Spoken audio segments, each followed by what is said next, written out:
Mikayla's new lip kits were supposed to be her big moment. Instead, they've turned into the kind of situation most influencers hope never gets this loud. People were excited, the kits sold out instantly, and then the reviews started rolling in.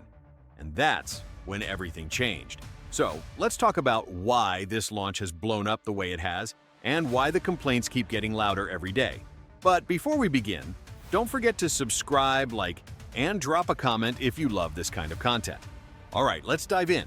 When Mikayla first teased the idea of creating her own brand, a lot of people were unsure how it would go. Influencer makeup launches don't have the best track record, and she's been compared to Jaclyn Hill for years, not always in a flattering way. But her brand actually started off pretty smooth. She wasn't doing this alone, she had outside investors, and the first drops didn't have the usual disasters. No weird textures, no mystery fuzz, no recalls. For a while, it looked like she beat the influencer brand curse. But this month changed the tone completely. Mikayla finally launched her first color product, tinted versions of her Ampit lip treatment bundled with matching liners for the holidays. And the excitement around that drop didn't last long. There was some small drama about it being similar to RH's peptide products. But that wasn't the core issue. What people ended up focusing on were the claims she made about the kits. She promoted them as highly pigmented, not sticky, and paired with a lip liner that supposedly didn't budge no matter what. In her videos, she scrubbed her arm until it turned red, ran water over the swatches, used a makeup wipe, and everything stayed put. She kept repeating that these liners wouldn't smudge or move, and the gloss wouldn't have that stringy texture people hate. The kind of claims that make customers feel like they're buying a long-wear product, not a soft tint. Once they dry on your arm, you can rub and rub and rub and rub, and they're not going anywhere. They're not going anywhere. Get them real nice and wet. They're waterproof, bitch. Not going anywhere. I don't around when it comes to makeup, okay? I've been doing this 5 years. They're not moving. They haven't faded, they haven't smudged. A makeup wipe won't be the easiest, okay? Look at this.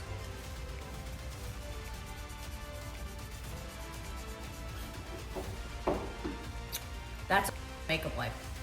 Barely them off.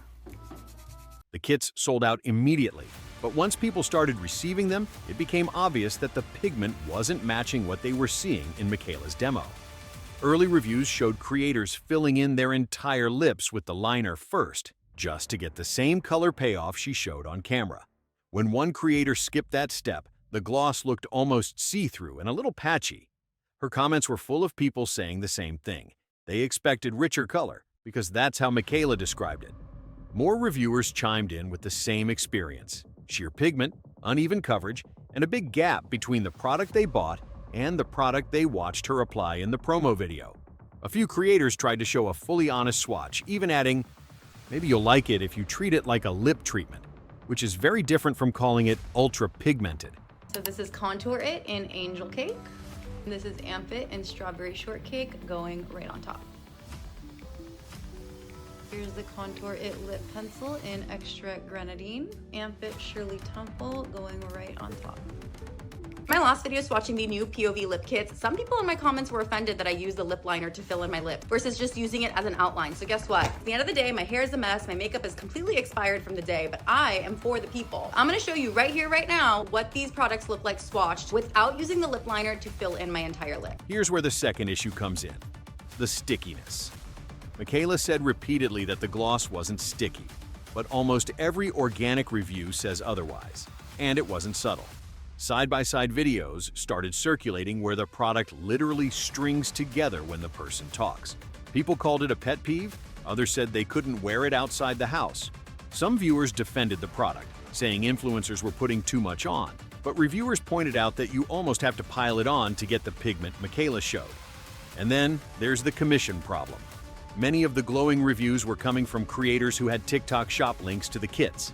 They earned money every time someone bought through their page, so there's no way to avoid the bias. Some creators admitted outright that they were earning commission. And it led to even more distrust, because Mikayla's own claims didn't line up with the footage. When she insists that even a heavier application isn't supposed to be sticky, it becomes harder for creators to brush it off as user error. But the biggest disappointment for a lot of customers seems to be the lip liner. The one product she pushed the hardest, the won't move no matter what liner, turned out to be one of the weakest points.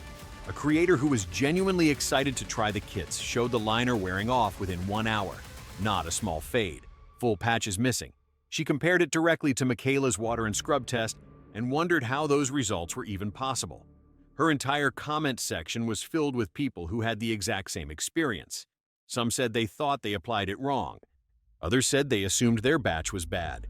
Okay, Mikayla.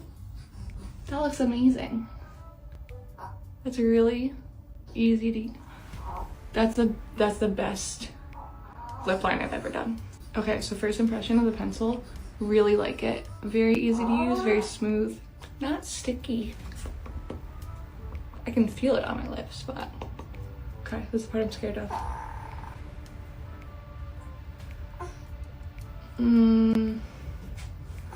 Little bit of transfer. I don't understand how she... I want to be completely honest. It's worn off a lot, and it's only been like an hour. Like, you can see it right there. It's not going... Oh, it's okay. No, it's coming off. It's actually coming off quite a lot. How did she do that on her video? Did she spray her arm or something? Yeah. Versus like when I threw it on. Yeah, you can tell now. Like, it's clearly rubbed off a good amount. The baby wipe is taking it off too. I feel lied to. And I don't like that. I'm gonna be so honest. I'm like really disappointed and I feel kind of deceived.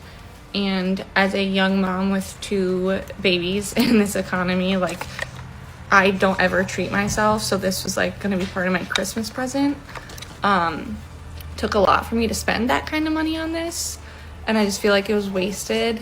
And I'm just really disappointed. And I don't know, I feel like there's like trust broken out. Like, I know it's probably like parasocial, but with the test she did on her arm, that's what really convinced me, like, okay, I'm gonna buy it because it might be like my go-to lip liner. Like, I have one of each kind of beauty product. Like, I don't even have a setting powder anymore because I ran out, but I have like one mascara, one blush, like that kind of minimal, and everything's from the drugstore. So it really took a lot for me to purchase this, and I am just really disappointed. Many customers mentioned spending more than they normally would because they trusted Mikayla. A few described skipping other beauty purchases to afford the kits, treating them like a holiday gift to themselves. That made the disappointment sting even more. Several people reported returning their orders after a single wear. Others said they wished they waited for more reviews. And then came the third wave of problems: customer service and shipping. POV's Instagram comment section has basically turned into a support forum. People say they're waiting weeks for shipping labels, emails aren't getting answered, and the brand keeps reposting influencer reviews while ignoring order questions. The same thing happened during earlier launches, but at this point, customers expected the brand to have figured out their fulfillment issues. All of this has created a bigger pattern. Customers feel like the claims don't match the product, the demos don't match real-world results, and the brand isn't communicating when issues come up. And that's usually where trust starts to fall apart for influencer brands. The formulas can be improved, shades can be reformulated, but rebuilding trust is much harder, especially when customers feel misled about how the product performs. The surprising part is that one of the most honest reviews came from one of Mikayla's own friends. He didn't trash the products, but he didn't hide the problems either. The gloss looked uneven, a few shades applied patchy, and even he said that deeper colors needed more work to cover hyperpigmentation. His comment section pointed out the same things regular customers were saying. It looked sticky, looked messy, and didn't perform the way Mikayla promised. At this point, it feels like Mikayla will need to address the reaction directly. She can reformulate, she can change her claims, or she can explain the difference between the lab samples and the mass-produced versions. What she probably can't do is ignore it, because more people are getting their orders every day, and the complaints aren't slowing down. If anything, they're just starting. So, what do you think? Did Mikayla oversell the product, or is this a case of unrealistic expectations from customers? Let me know your thoughts down below.